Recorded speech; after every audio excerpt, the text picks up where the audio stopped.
So we have seen alliteration, and then now we are going to see the next figure of speech, anaphora. Anaphora is nothing but repetition of words at the beginning of successive clauses, phrases or sentences.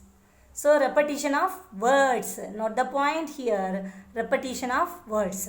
So in this poem, what word is repeated here means not. The word not is repeated in the first line and the next line also. Starting line carries the same word not.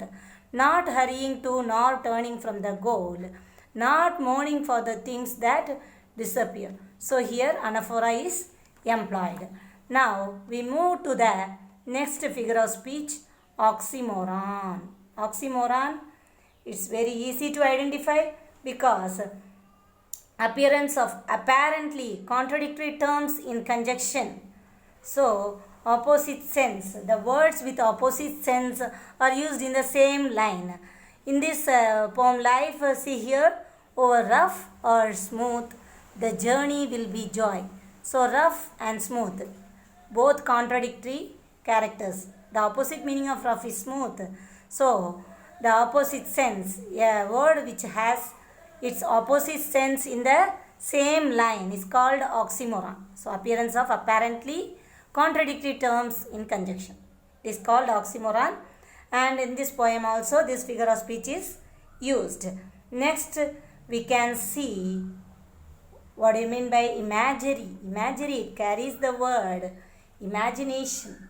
So imagination, visual images are created in your mind. When you read this line, you can imagine. So description of visual images, karpanai. So what here you see, in the dim past nor holding back in fear. So now fear, dim past, so we can imagine. So what is the figure of speech used here is imagery. Now we are moving to the next one, personification. Personification, so representation of an abstract quality in human form. That mean by, what do you mean by that? Means it refers a non-human thing to quality of a human nature. Referring non-human thing to a human nature, that is called personification.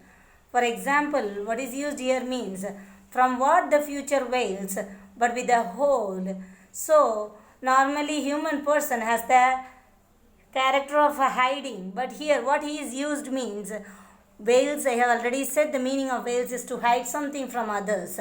So in this line the poet is saying that the future is hiding the future life from us, which is the trait of a human being. Hiding sense is a trait, is a character of a human. So here the figure of speech used in this line is personification. Children, now you are able to understand what are used in this poem. What is the figure of speech used in this poem life? It will be easier for you when you read the poetic lines. You can easily say all the figures of speech in this line.